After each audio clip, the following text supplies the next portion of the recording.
Donc voilà, on est très content de te recevoir aujourd'hui pour t'écouter sur ce sujet dont on entend de plus en plus parler ces derniers mois, dernières années, le platform engineering. Je te laisse la parole, Clément. Et Écoute, un juste, grand merci, ouais, de me ouais, juste recevoir. Tu excuse-moi, vas-y. je profite juste pour dire que si vous avez des questions, n'hésitez pas à les poser dans le petit encart à destination des questions et je m'occuperai de les compiler, agréger, de les poser à Clément à la fin de la présentation. Voilà, Très Clément, chouette. à toi la parole. Merci pour cette introduction, Stan. Alors, hop, je bascule sur la présentation. Donc, bonjour à tous. Merci d'être présents. On va parler un petit peu de l'ingénierie de plateforme et de cet art. Je vais passer pas mal de choses différentes, de concepts. Ça peut aller assez vite, donc n'hésitez pas à poser des questions. Après cette rapide introduction, je vais vous parler de moi rapidement. Mon dernier poste, c'était justement Platform Engineering Manager. J'avais en charge une équipe qui travaillait sur différentes notions autour de la plateforme. Et puis, j'ai travaillé aussi sur des notions de plateforme chez Vente Privée. Donc, c'est vraiment un retour d'expérience sur ces deux dernières expériences, enfin, deux dernières entreprises que j'ai accompagnées. Et j'espère que ça va vous plaire. À la fin de la présentation, je vais essayer de vous apporter un maximum de conseils si vous voulez passer à l'action. Louer une plateforme ou développer votre propre plateforme et la construire vous-même. On va démarrer par un petit peu d'histoire et quelques concepts. Ce qu'il faut comprendre, c'est que l'informatique, ça n'a que 70 ans. On parle de 58-59 pour l'invention du premier programme enregistré et qui peut se recharger sur une calculatrice programmable. Et donc, l'informatique, ça ne fait que se réinventer, copier des pratiques dans certains métiers. Voilà. Il y a 15-20 ans, on a eu des courants, trois courants, on va voir ici, le courant SRE, le courant DevOps et cette notion d'ingénierie de plateforme, platform engineering.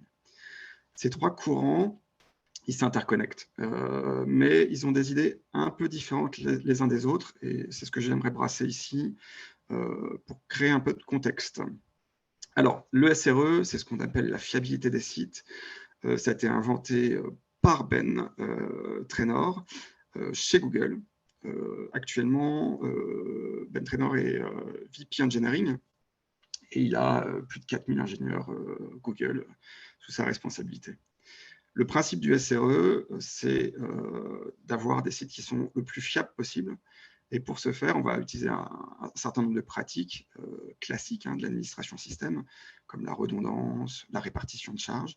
Mais on va aussi se donner des objectifs et des indicateurs pour s'assurer que les sites sont réellement toujours opérationnels, fiables. Et là, on va parler de SLO, SLA, SLI.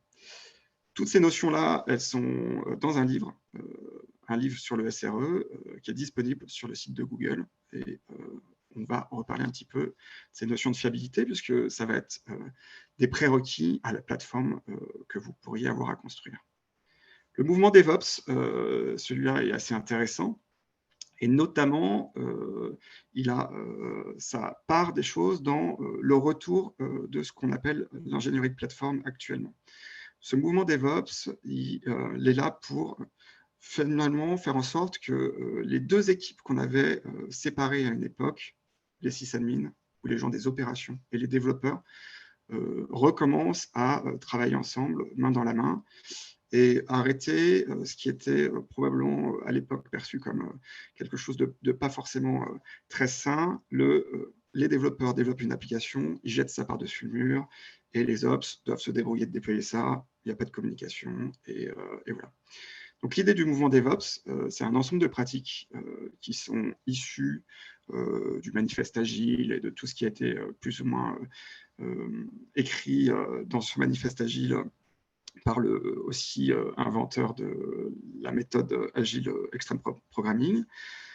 Et l'idée de vraiment là, c'est d'utiliser les compétences des développeurs en termes de programmation pour améliorer les opérations. Et on va travailler à l'époque sur les outils qui existaient, donc des choses comme Jenkins, par exemple, et tous ces outils d'intégration continue pour gérer la qualité des applicatifs, faire les releases et déployer ça. Vraiment, l'objectif du DevOps, c'est surtout d'améliorer et de fluidifier les cycles de développement et de déploiement.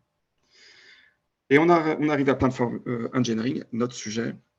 Alors, Platform Engineering, en fait, on ne sait pas forcément qui est l'inventeur de ce courant. Il y a plusieurs époques où on a vu émerger des idées autour de Platform Engineering, autour des années 2000, autour des années 2010. Il y a aussi une présentation de Netflix en 2017 autour de cette notion-là. Ce qui est sûr, c'est que c'est une invention plus ou moins commune d'un ensemble d'entreprises dans la Silicon Valley. Des grosses sociétés, je reviendrai dessus, j'ai des citations, mais c'est des gens comme Facebook, Netflix, qui vont avoir des besoins de plateforme, puisqu'ils ont une grande part de leurs employés qui sont des ingénieurs, et il y a un besoin de proposer une voie, une sorte de voie royale pour déployer les applications et les services. Voilà. Après cette introduction, je vais vous proposer une petite définition de Platform Engineering et aussi de ce que doivent faire les équipes plateforme. Donc, la plateforme, de ce que j'en ai déjà expliqué, ce que vous avez peut-être déjà compris, c'est une sorte de socle commun sur lequel les produits et les services vont être construits, déployés, opérés par les équipes de développement, les feature teams et un product manager, par exemple. La responsabilité des équipes plateforme va être donc la conception, le développement et surtout la maintenance et les évolutions de cette plateforme. Il faut vraiment répondre aux besoins des utilisateurs de cette plateforme. Et tout ça, bien sûr, dans l'optique de toujours accélérer les cycles de développement et de déploiement. Et donc rendre l'innovation disponible plus vite, être capable d'expérimenter, enfin, tout ce que veut faire quelqu'un du produit sur des produits numériques et digitaux. Voilà. La petite citation, en tout cas la cote de quelqu'un de peu connu, qui est le fondateur de Facebook et un des cofondateurs de Facebook et de désormais Meta, c'est de dire que l'ingénierie de plateforme, ça permet de bâtir des fondations solides pour des produits à venir, et pas que les produits existants, mais vraiment pour des produits à venir. Et c'est quelque chose qui doit être réutilisable encore et encore, et qui va évoluer. Et voilà. Donc, il faut voir ça comme quelque chose, un ensemble d'éléments composables. Et ça, j'y reviendrai un petit peu plus tard. Voici donc une définition. Alors après, tout ce que je vous ai expliqué, on peut imaginer que finalement, les grosses GAFAM, tous les grands groupes de la Silicon Valley ont besoin de plateformes et qu'une petite start-up n'en aurait pas besoin. Et probablement non. Ce qu'il faut se dire, c'est que vous pouvez construire votre plateforme si vous avez des besoins très spécifiques, mais sinon, tous les jours, on voit actuellement des nouvelles plateformes publiques qui s'ouvrent. Et donc, il y a un réel engouement. Ce mot de platform engineering est je pense, un des gros buzzwords de l'année 2023. Donc, essayons de comprendre un petit peu ce que c'est. La question que vous me posez, c'est Clément, qu'est-ce que c'est vraiment qu'une plateforme? Et je vous ai dit que c'était modulaire. Il y a plein de choses qui étaient autour de cette plateforme. Donc, finalement, qu'est-ce que c'est? Ce qui est certain, en tout cas, c'est qu'une plateforme, ce n'est pas un projet. Ce n'est pas quelque chose qu'on planifie avec des livrables, un début, une fin, et à la fin, on a une plateforme et c'est terminé. Non, la plateforme, justement, et c'est pour ça que je suis ici pour parler de la plateforme, c'est qu'il faut voir ça comme un produit. Donc, il y a une stratégie qui va être mise en place, une stratégie produit ou une stratégie plateforme. On va essayer de prioriser un certain nombre de fonctionnalités nécessaires pour les utilisateurs de cette plateforme, donc toutes les personnes qui composent une feature team. Et puis, on va écrire une feuille de route, faire de la recherche utilisateur, travailler la développeur expérience, voilà. Et puis, on va surtout faire évoluer ce produit, gérer ses cycles de vie, l'ajout de fonctionnalités, retirer des fonctionnalités, communiquer autour du produit, des évolutions. Voilà. Donc, vraiment, c'est quelque chose sur le long terme, c'est une histoire qui ne s'arrête pas et la plateforme peut constamment évoluer. C'est là où on va pouvoir un peu avancer dans cette présentation et on va comprendre que ce produit qu'on développe, il est au carrefour de trois choses. L'humain, ou people en anglais, vraiment les gens qui vont consommer cette plateforme. La technologie, les technologies existantes, celles qu'on voudrait même peut-être inventer pour la plateforme.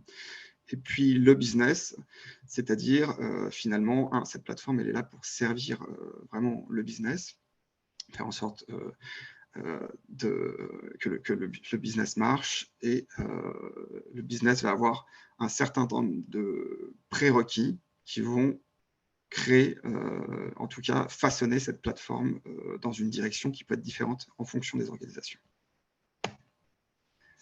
Donc je vous propose de parler du premier axe qui va être l'axe humain.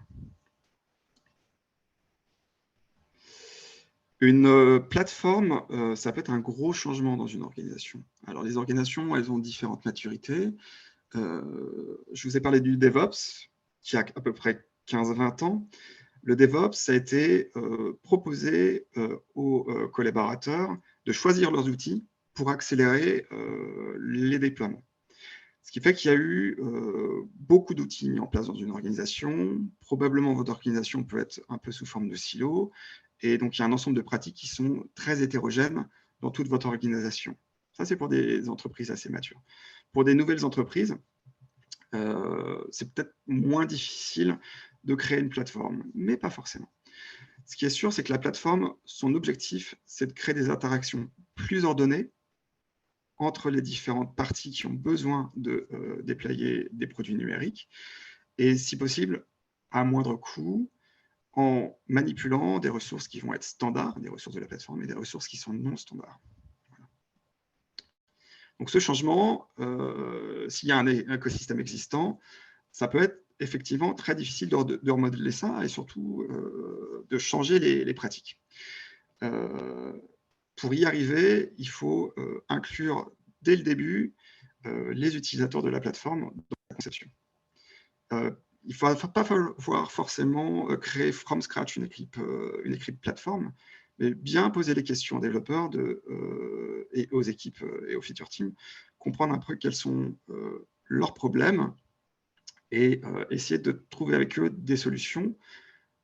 Pas des solutions pour toutes les équipes, mais essayer aussi de définir un standard. Il va falloir faire des choix et avoir une balance entre les besoins et ce que le produit plateforme va pouvoir proposer.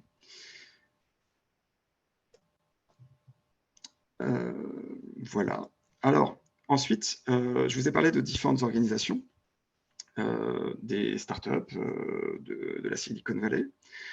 Et en fait, ces organisations proposent des plateformes très probablement parce que leur modèle organisationnel, avec beaucoup d'ingénieurs, est une sorte de modèle organisationnel sous forme de graphe, avec beaucoup de liberté pour tous les collaborateurs. C'est-à-dire que chaque collaborateur peut modifier la base de code, déployer, et voilà.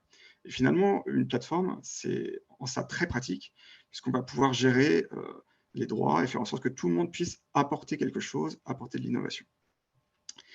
Et voilà, donc ces modèles plateformes fonctionnent clairement dans des organisations qui sont comme ça, sous forme de graphes très forts, et des organisations plus hiérarchiques. Je vais penser par exemple, je donne un cas très à la marge, mais imaginons une organisation mafieuse avec un parrain et toute une organisation très hiérarchisée, avec même du secret entre chaque entité. Le modèle de plateforme n'aurait que peu d'intérêt probablement.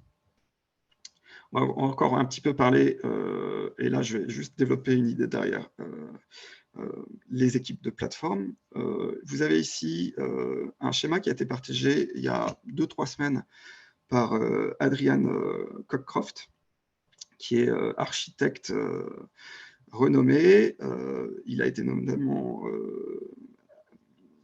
chez Amazon, Netflix, il a participé à un board à la CNCF, pardon, chez IBS, etc. Bon, sa vision, lui, c'est qu'il n'y a pas une équipe plateforme, mais c'est vraiment la composante de plein de choses. Il va y avoir très probablement, et c'est sûr, besoin d'un product manager, mais aussi des gens qui connaissent le réseau, la répartition de charges, des gens qui connaissent, par exemple, l'orchestration de conteneurs, les systèmes, Unix, Linux, BSD, Windows, j'en passe. Et puis, par exemple, qui savent écrire des API, etc., etc. Vous pouvez tout voir sur ce schéma qui est un petit peu petit. Voilà. Donc, finalement, vous n'avez pas une équipe plateforme, mais vous avez plein de petites équipes qui vont devoir travailler ensemble pour créer ce produit pour les utilisateurs. Voilà. Ce qui fait que probablement, ce qui est le plus important pour réussir à introduire une plateforme, et y aller par petits bouts comme ça, c'est de créer la confiance entre les équipes plateformes et les équipes de développeurs qui vont consommer le produit. C'est ce qui va compter le plus, et c'est ce qui va permettre de faire en sorte d'avoir une adoption de votre plateforme. Voilà. Alors après avoir parlé un petit peu du facteur humain, on va parler des technologies disponibles pour pouvoir créer une plateforme.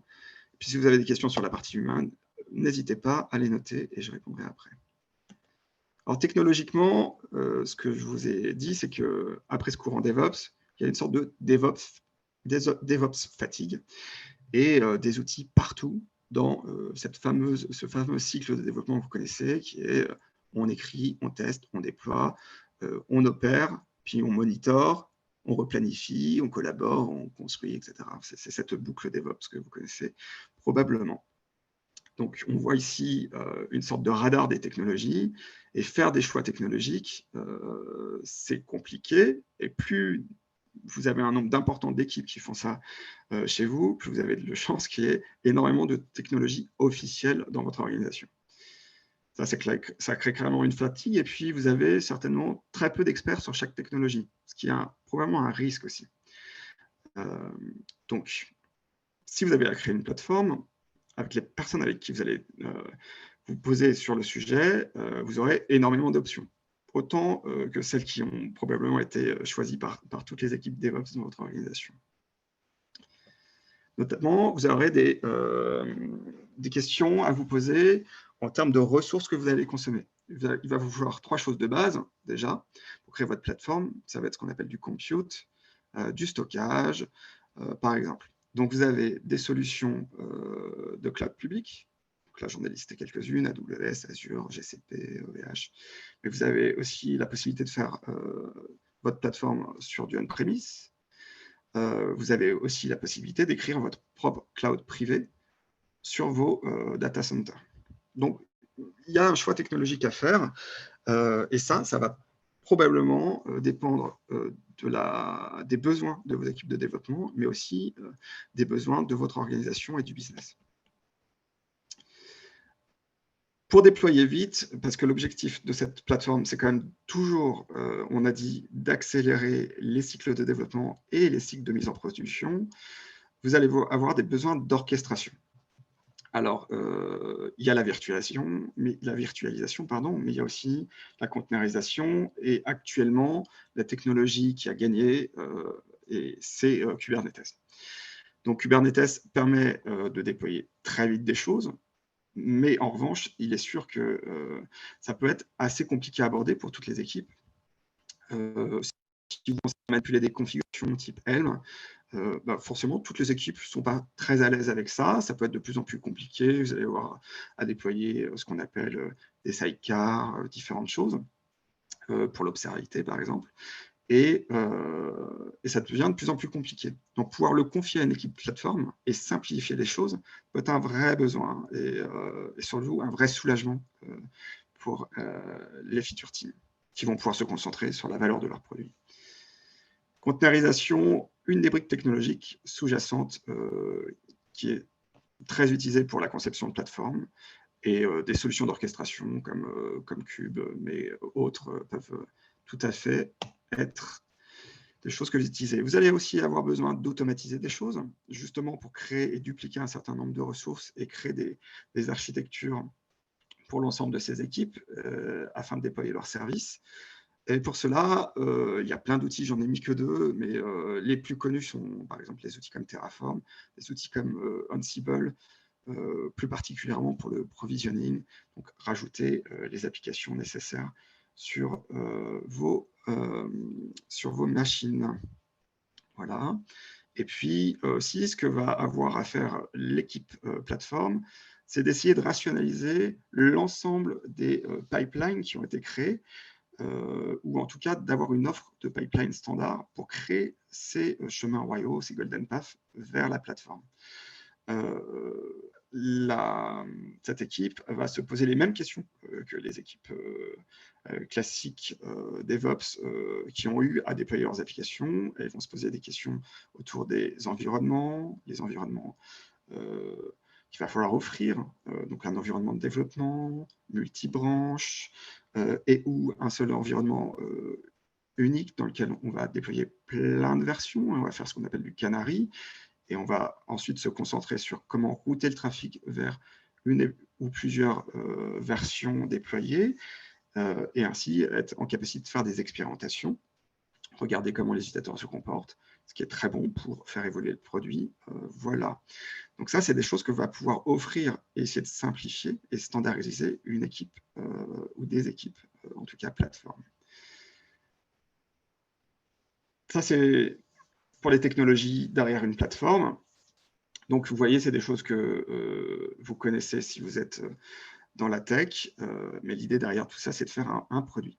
Alors, ce produit et cette plateforme, elle est vraiment là pour porter le business, et on va la façonner, on va façonner ce produit, on va façonner cette plateforme en fonction d'un certain nombre de dimensions qui vont être plus ou moins importantes en fonction des organisations.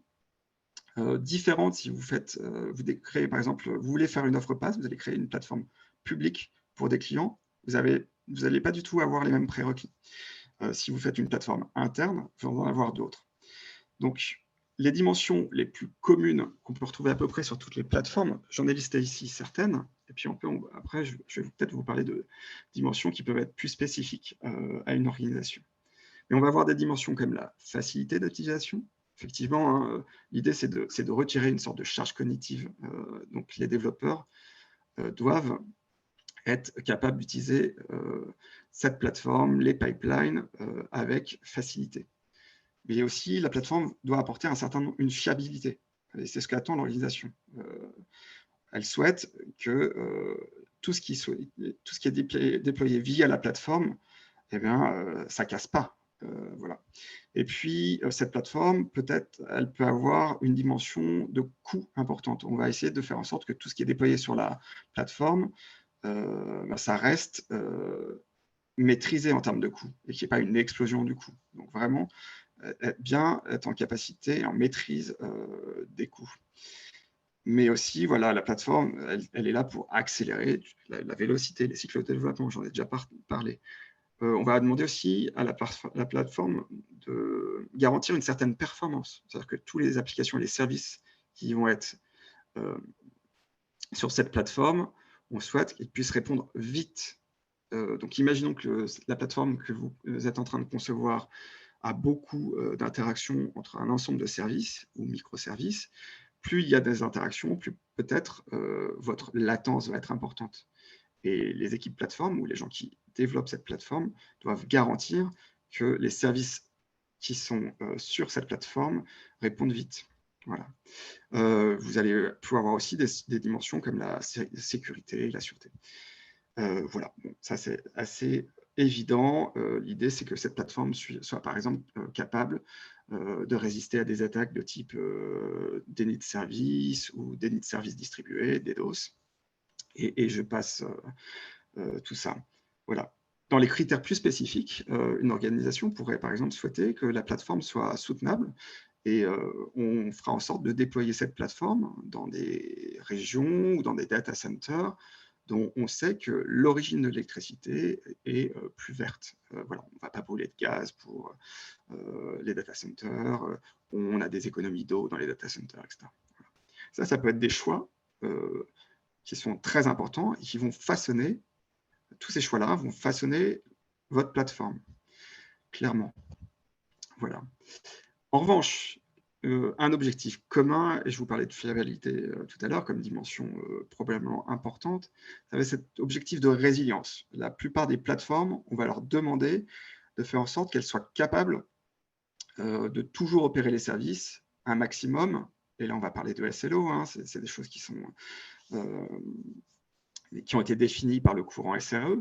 Donc, on va, par exemple, demander un SLO de 9.9 et on veut que le service soit toujours disponible ou que le service puisse continuer à fonctionner, mais dans un mode plus dégradé.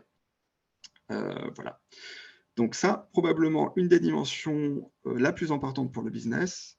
Je veux que mes services soient là et que mes utilisateurs finaux soient toujours servis, parce qu'une interruption de service pour une organisation qui n'opère que sur Internet, typiquement Mano n'opère que sur Internet dans 5 pays, hein, c'est 5 pays en Europe, fait plusieurs millions de chiffres d'affaires par jour. Donc, un arrêt de 10 minutes, c'est une énorme perte de chiffre d'affaires. Donc, cette résilience, elle est très importante. Une petite citation avant de regarder un petit peu 8 critères que j'ai définis et qui permettent d'avoir une plateforme résiliente. C'est cette citation qui dit que finalement, la résilience, ça va être la capacité d'anticiper les choses, de comprendre et de gérer des changements dans des systèmes qui sont socio-techniques et complexes. Et cette dimension socio-technique, elle est clé. Ça veut dire que les gens qui sont sur la plateforme, les utilisateurs de la plateforme, forcément l'influencent. Et ils vont mettre en place un certain nombre de façons de faire, de process. Et la plateforme, ça va être à la fois des utilisateurs, mais aussi des composants qui ont été choisis pour créer cette plateforme. Et les deux aspects vont être très importants si vous voulez que votre plateforme soit résiliente. Donc, la résilience, c'est 8 principes. Ici, on va avoir d'abord 4 principes qui sont purement techniques. On va essayer d'avoir une plateforme qui a le bon niveau d'abstraction, justement pour que ce soit plus simple à utiliser pour les utilisateurs finaux dans les feature teams. La modularité, voilà, avoir des choses qui peuvent s'assembler, se composer. La diversité, chaque communauté de développeurs. Alors, pour vous donner un ordre d'idée, mais chez Mano, c'est 500 développeurs pour 1000 personnes. Et chez Vente Privée, actuellement, c'est 800 développeurs, 800 personnes à la tech, pour un groupe d'environ 5000 personnes. Donc, vous pouvez imaginer qu'il y a plein de communautés de développeurs différentes, avec des technologies différentes maîtrisées, des gens qui font du Java, du Haskell, donc des pratiques aussi très différentes. Et ils ont probablement des besoins différents en termes de déploiement, etc. Donc, cette plateforme, il faut qu'elle puisse offrir cette diversité pour ces différentes communautés. Et puis, la fiabilité, la redondance. Voilà. Pour l'aspect, justement, socio, du mot socio-technique ou social, là, on va avoir 4 choses qui vont être importantes. Il faut donner le bon niveau d'observabilité de la plateforme et ou des systèmes précédents. Il faut que les équipes soient capables d'anticiper, donc probablement les entraîner à la gestion d'incidents, mais aussi peut-être travailler sur des pratiques comme le chaos engineering, c'est-à-dire provoquer des pannes dans les systèmes en regardant comment les équipes réagissent et comment les systèmes réagissent, en imaginant un certain nombre d'hypothèses, c'est le principe du chaos engineering. Et puis, ensuite, il va falloir travailler sur la réactivité, etc. etc. La dernière chose, et probablement la plus importante, c'est que cette plateforme, il va falloir la faire évoluer. Et tout feedback, tout incident est un moyen d'apprendre et de faire évoluer le produit dans le bon sens. Donc, il va y avoir plein de manières de faire. Vous allez pouvoir poser des questionnaires à vos utilisateurs, vous allez pouvoir les interviewer avec des pratiques dans une pratique de plus de user research. Et puis, vous allez aussi pouvoir faire des post-mortem, donc des séances avec toutes les personnes qui ont été impliquées par un incident de production et essayer d'en tirer un certain nombre d'apprentissages et de faire évoluer l'application ou le service, mais aussi la plateforme pour pas que ça se reproduise. Voilà. Une autre chose très importante pour faire évoluer votre plateforme, ça va être de travailler sur des métriques, des indicateurs. vous ne pouvez pas, si vous ne mesurez pas, comprendre comment votre plateforme évolue et si elle répond réellement aux dimensions que vous avez posées pour la construire. Donc, vous allez pouvoir regarder des différentes choses. Là, j'ai mis des exemples. Ça peut être les coûts de développement. Effectivement, si on a eu 50 pratiques différentes pour déployer quelque chose parce que chacun y allait de sa pratique DevOps, la plateforme et le standard qu'elle offre va permettre très probablement une économie d'échelle. Mais c'est aussi, je vous ai dit, la rapidité. Donc, on peut mesurer la capacité d'itération des équipes.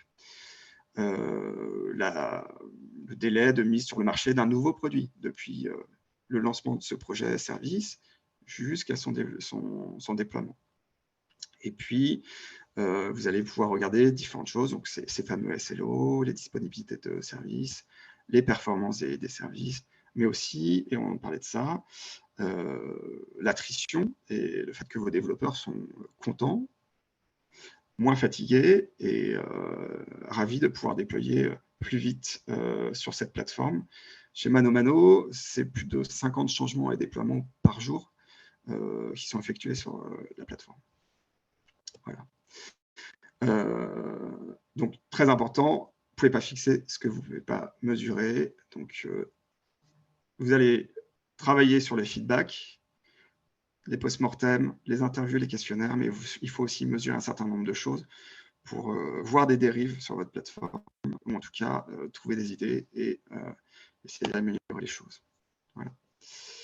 On va passer aux petits conseils si vous voulez choisir une plateforme et où la développer. Donc, déjà, ce qu'il faut, c'est se donner des limites. Vous n'allez pas pouvoir développer une plateforme pour répondre à tous les besoins, clairement. Et surtout, l'idée, c'est de simplifier des choses. Simplifier parce que c'est actuellement très complexe. Ça peut être très complexe pour les développeurs de faire beaucoup de choix. Certains développeurs ne veulent pas forcément faire du DevOps. Donc, il faut leur offrir quelque chose, un produit. Vous allez donc faire des choix et vous allez probablement devoir abstraire un certain nombre de choses. Et il faut la bonne balance entre votre offre, ce que vous pouvez proposer en termes d'innovation, l'accès à des services type BigQuery, sur GCP, différents services d'intelligence artificielle, par exemple, et aussi ce que vous fermez. Donc, un certain nombre de contraintes que vous allez mettre sur votre plateforme. Voilà. Et ça, c'est très important. Vous ne pouvez pas tout faire. Clairement pas. Après, pour l'adoption de la plateforme, ce qu'il va falloir, c'est mettre en lumière, finalement, les différentes pratiques actuelles et puis aussi mettre en lumière ce qu'il se passe sur votre plateforme. Il faut que vous donniez un maximum de visibilité sur votre plateforme, que les gens comprennent comment les services et les applications qui sont déployées se comportent sur le champ de bataille, en production. Et aussi qu'ils comprennent comment elles se comportaient avant sur les anciens systèmes de déploiement. Et c'est ce qui va vraiment encourager cette adoption. Voilà. La transparence et l'observabilité, si vous la mettez en place, ça peut être un prérequis pour une très bonne adoption de votre plateforme. Donc, une petite définition de l'observabilité, effectivement, hein, parce que je ne l'ai pas donné, mais c'est le fait de pouvoir monitorer des systèmes et ou des métriques business avec différentes choses. Hein. Ça peut être ce qu'on appelle des logs, des traces, des métriques, tout ce que les systèmes sont capables de produire. Et puis, de montrer ça, de grapher ça, d'en faire des dashboards. Voilà. Ça permet justement d'identifier des problèmes. Je vous ai dit que chez ManoMano, j'avais une petite équipe à charge qui s'appelait Pulse. Cette équipe avait justement pour charge un certain nombre de choses qui sont clés puisqu'elles sont permis de faire évoluer le produit sur le long terme. Et cette équipe avait pour charge tous les processus de gestion d'incidents. Elle a mis en place un outil pour gérer les incidents au sein de ManoMano, mais aussi le budget autour de l'observabilité avec une plateforme SaaS que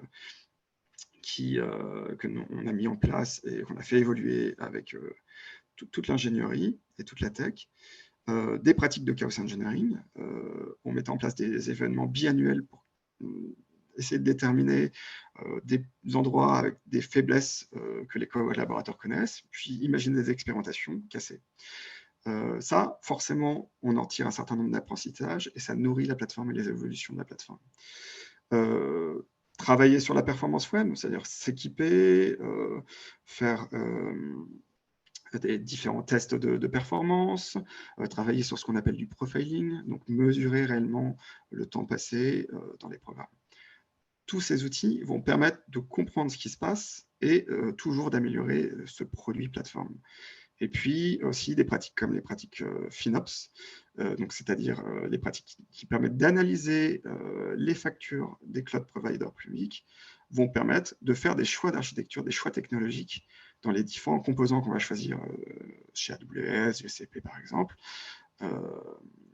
Et voilà, des choix optimum avec les dépenses les plus adaptées.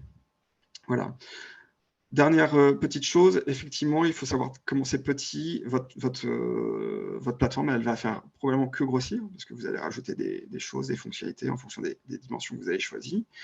Et puis votre équipe plateforme, une fois que votre plateforme a une certaine maturité, elle aussi va grandir. Voilà.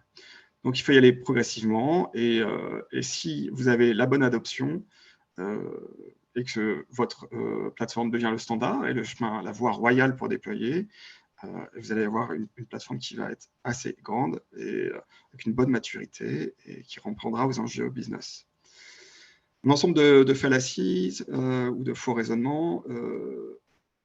La plateforme, elle n'est pas là pour régler tous les problèmes et il restera de l'hétérogénéité. Vous ne voulez pas un standard, ou en tout cas, n'essayez pas de faire en sorte que votre plateforme réponde à tous les besoins.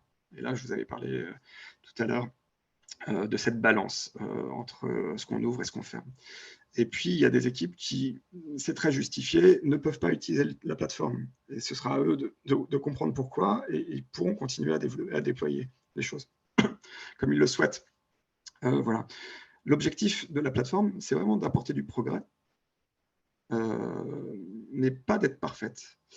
Et une dernière chose, je l'ai déjà expliqué, mais c'est très important qu'au niveau, on va dire C-level, donc les chiefs, soient sponsors d'une plateforme, parce qu'il y a un besoin de rationaliser, parce qu'il y a besoin d'injecter des dimensions business dans ce qu'est la plateforme.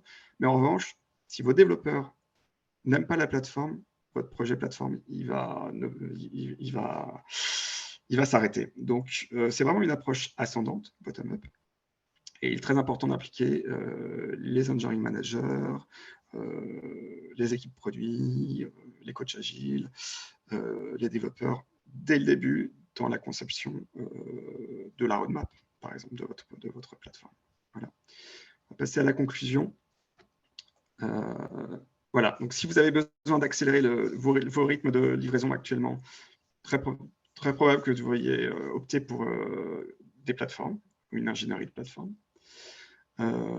Voilà, car plus vous allez embaucher rapidement des développeurs, plus vous allez devoir faire en sorte qu'ils puissent déployer des choses vite et bien.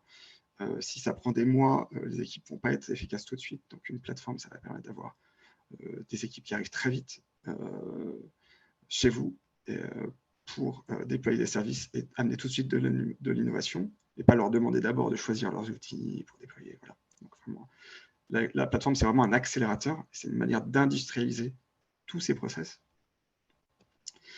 Et la deuxième chose, 2023, c'est vraiment l'essor des plateformes. Vous avez ici Daniel Bryant qui vient de mettre là, le 18 février sur un fil Twitter un ensemble de choses. Je vous invite à les regarder. Il y a vraiment beaucoup de choses. Et lui-même cite et dit que c'est finalement probablement le nouveau DevOps ou le nouveau SRE.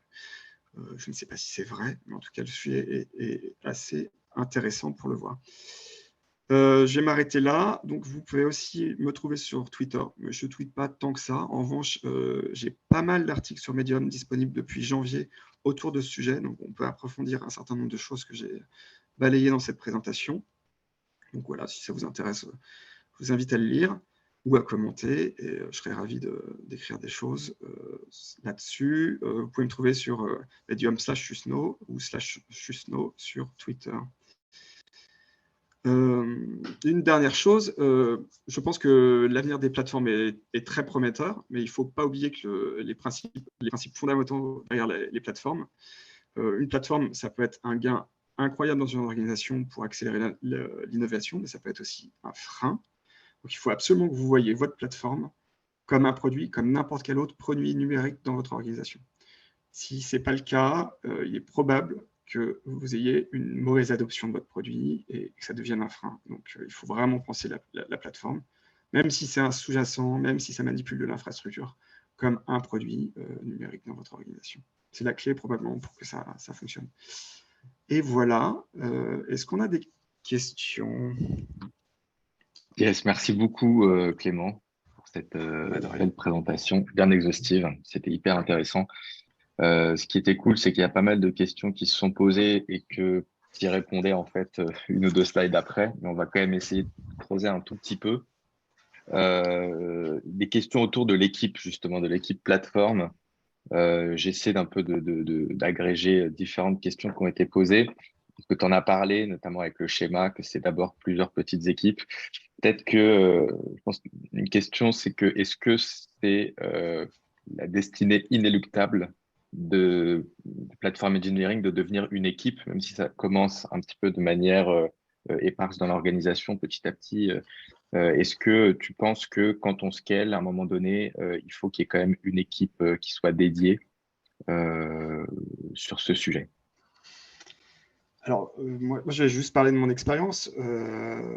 Chez Mano et vente privée, c'est des départements. C'est un département plateforme et sécurité, par exemple, à peu près là, 70-80 personnes chez Mano qui créent cette offre plateforme, avec des gens qui vont plutôt se consacrer à la développeur expérience, donc vraiment toute cette partie pipeline, tout ce qui va permettre de faire cheminer les applicatifs et simplifier ça pour les feature teams.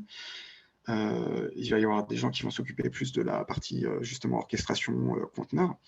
Donc, c'est pas une équipe, mais c'est un vrai département avec plein de micro-équipes. Oui, ça a tendance à grossir. Mais après, le rapport équipe de plateforme pour le rapport développeur logiciel n'est pas forcément délirant. Donc, voilà. Ouais. Mais vous pouvez faire le choix d'utiliser une plateforme publique. Donc, il y a de plus en plus d'acteurs, et puis il y a des acteurs déjà un peu historiques. Hein, mais alors, je donne un très historique qui a une offre à peu près plateforme. Hein, c'est ces notions de base. Donc, des acteurs comme Heroku, par exemple, avec les systèmes de branches sur Git. Finalement, c'est une approche plateforme. Il y a vraiment un modèle derrière tout ça, et il y a quand même un certain nombre d'employés qui travaillent à une plateforme. Donc, c'est plein de compétences différentes et ça peut rapidement grossir. Mais vraiment, l'idée, c'est d'avoir un produit utilisable. Et ce qui est important, c'est la communication et la coordination au sein de ces équipes plateformes. Très important pour en faire un produit cohérent dans son ensemble. Et puis, surtout, la communication avec les utilisateurs. Si vous faites une plateforme interne, votre grande chance, c'est que vous connaissez vos utilisateurs. Parce qu'en fait, vous pouvez les contacter directement, ils sont dans l'organisation. Donc ça, c'est un truc incroyable quand vous voulez faire un produit. Et parfois, il y a certaines équipes qui ont tendance à l'oublier, mais c'est une chance folle. Quand vous faites un produit public, vous ne connaissez pas trop vos utilisateurs, vous ne savez pas comment votre produit est utilisé. Donc, vous avez des problèmes, par exemple, de montée de version, d'évolution de vos API. Vous devez gérer de la rétrocompatibilité. Vous n'avez pas forcément besoin de ça dans un produit interne. Vous allez juste bien communiquer en disant, tiens, telle API, on va la déprécier. Vous allez pouvoir aller plus vite et puis vous pouvez aller tout de suite voir vos utilisateurs. Donc, c'est une chance folle. Vous pouvez faire évoluer votre produit très vite. Voilà. Cool. Toujours peut-être sur la partie au niveau de l'équipe, d'une équipe plateforme ou d'un département, du coup, plateforme engineering. Donc, on entend qu'il y a beaucoup de considérations infra, DevOps, qu'il faut quand même considérer ça comme un produit. Donc, au niveau peut-être de la composition de l'équipe, du niveau de seniorité, est-ce qu'on peut faire venir aussi des juniors sur ces sujets-là? Et peut-être sur les profils qui sont moins techniques de base, si tu parlais éventuellement d'avoir un PM, quel niveau de technicité qui est important d'avoir? Il faut probablement le bon niveau d'expert, mais ce que j'expliquais, c'est que il faut aussi répondre aux besoins de développeurs, alors les besoins existants ou les besoins des nouveaux développeurs. Et vous pouvez tout à fait créer votre plateforme à partir des compétences des développeurs que vous avez. Vous n'avez pas forcément besoin d'avoir que des gens des opérations. En revanche, effectivement, plus votre équipe est pluridisciplinaire, plus probablement vous allez pouvoir offrir quelque chose de chouette qui prend en compte différents aspects. Donc, moi, typiquement, chez Mano Mano, l'équipe que j'avais en charge était composée de moitié de SRE et moitié de développeurs, avec des gens qui connaissent le développement, par exemple, de programmes d'intelligence artificielle, des gens qui font du Python, des gens qui font et des gens qui viennent de faire des écoles, comme l'ADA, voilà, donc des gens plus juniors. Et on arrive tout à fait à créer un produit avec des gens avec une certaine seniorité et des gens plus juniors. Hein. Mais il faut effectivement composer le bon équilibre. Voilà, il faut faire les bons choix de recrutement, ça c'est très important. Hein. Ouais. Yes. Voilà. Une autre question d'Alexis sur, c'est vrai que tu as beaucoup parlé d'observabilité, du coup des métriques qui vont permettre de surveiller cette plateforme et de pouvoir éventuellement définir des seuils d'alerte. Comment, cette fois-ci, on pourrait avoir des métriques qui vont mesurer la qualité de cette plateforme auprès des équipes internes, des consommateurs? Comment on peut mesurer le succès finalement d'une plateforme au-delà de peut-être des métriques d'observabilité classiques? Après, ça c'est très, très classique, mais sur un produit, il y a cette notion de Net Promoter Score. Donc, c'est vraiment demander directement aux utilisateurs si ils sont prêts à proposer cette solution et si eux, ils en sont contents. Et ça, c'est finalement une mesure de la satisfaction de ces utilisateurs. Et celle-là aussi est vraiment clé. Hein. Il ne faut absolument pas se baser uniquement sur des métriques techniques. Mais après, si vous voulez voir si votre produit fonctionne bien, effectivement, oui, vous allez aussi regarder comment se comportent les systèmes. Voilà, si vous avez une énorme perte de paquets sur toutes les requêtes de vos load balancers en entrée de votre plateforme et que vous avez un taux de disponibilité qui est de 80%, ça veut dire qu'il y a une journée par semaine, voire 1,5 jours où ça ne marche pas. Il est probable que vos utilisateurs et vos clients finaux, hein, parce que vraiment cette plateforme est là pour servir les clients finaux, c'est vraiment ce qu'il ne faut pas oublier. Les clients finaux ne vont pas être contents et votre plateforme va être plus un frein. Et les équipes vont chercher à fuir cette plateforme, même si elle est censée simplifier les choses. Si derrière les services qu'ils déploient ne marchent pas, ça ne va pas aller. Donc oui, il faut qu'elle soit aussi le plus irréprochable possible, cette plateforme, si on veut une adoption, clairement. Ouais. C'est intéressant, c'est vraiment cette notion de plateforme en tant que produit, en fait, tous les outils qui vont permettre de s'assurer en fait de la qualité de ce produit, en fait, sont aussi à appliquer, même si on est sur un produit qui est peut-être beaucoup plus tech, beaucoup plus infra. Les méthodes et en fait l'appréhension est la même que côté produit. Ouais. Une autre question aussi de Samir qui était intéressante, c'est l'équilibre entre la simplification de la plateforme et peut-être le côté un peu boîte noire où les utilisateurs ne vont pas forcément voir exactement ce qui se passe sous le capot. C'est quoi le bon équilibre à trouver justement sur cette simplification voilà, il faut simplifier, mais il faut peut-être pas over-simplifier non plus et que ce soit automagique. Quel est le bon équilibre? Alors, pour moi, il y a quelque chose qui me semble très important, et c'est des pratiques que vous voyez dans les organisations, et c'est des pratiques que vous allez pouvoir voir dans la conception d'une plateforme dans une organisation qui va lancer ce type de projet. Les notions d'open source sont clairement des notions clés, parce que voilà, en fait, le code source va être visible, lisible, et les gens vont pouvoir y apporter un certain nombre de modifications. Ce n'est pas parce qu'on utilise un produit plateforme que le code source dans votre organisation ne doit pas être visible. Et vous allez pouvoir essayer de mettre, c'est très important, en place de l'inner sourcing autour des différents composants de votre plateforme et faire en sorte que les utilisateurs de cette plateforme puissent participer aux évolutions du produit, faire des commits, des reviews, etc.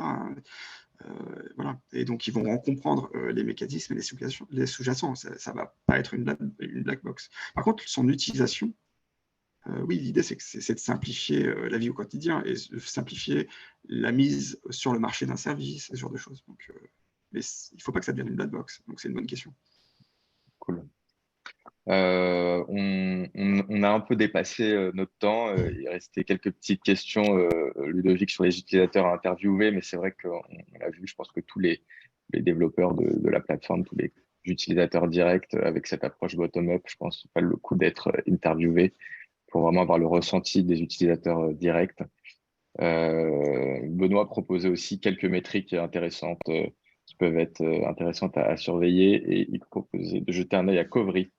Je ne sais pas si tu en avais entendu Ouais, parler. ça fait partie des gros acteurs en ce moment qui communiquent beaucoup et proposent des choses très intéressantes. Donc, c'est une très bonne remarque. Et l'interview des utilisateurs, effectivement, hein, il faut aller voir un certain nombre de gens qui se proposent et puis venir avec un protocole de questions déjà établi. Et puis commencer à définir ce qu'on appelle par exemple des personas hein, pour votre produit plateforme et commencer à définir différents types d'utilisateurs. Ça peut être vos managers. Les managers vont vouloir regarder différentes choses ou en tout cas vont vouloir plutôt peut-être piloter une activité, comprendre comment se comporte le produit. Et les développeurs, eux, vont avoir des demandes très spécifiques sur telle technologie, des autres choses. Donc on va essayer de le comprendre avec les interviews. Et c'est ce qui va vous permettre de façonner une bonne plateforme. Ouais. D'où l'intérêt d'impliquer des PM dans cette démarche. Ouais, tout à fait. Super. Merci à toutes et à tous pour votre participation et vos questions. Merci beaucoup Clément pour cette présentation. C'était hyper intéressant et hyper clair pour bien préparer voilà, cette année qui semble tourner autour de l'ingénierie des plateformes. Si pour tous ceux qui étaient présents, on continue avec Product Crew de faire pas mal de masterclass toutes les semaines. On en aura une autre la semaine prochaine, plus orientée code, sur les petites techniques de refacto. On publie aussi des contenus régulièrement et on peut vous accompagner ou bien dans votre recrutement côté tech, que ce soit engineering, data, DevOps, mais aussi produit. Et puis, on peut également s'occuper de trouver votre prochaine aventure si ça vous intéresse. Merci à tous et à toutes. Et puis, je vous dis bon appétit. Merci encore Clément. Merci Lucie pour le hosting. Et on se retrouve très bientôt. Merci beaucoup. Salut.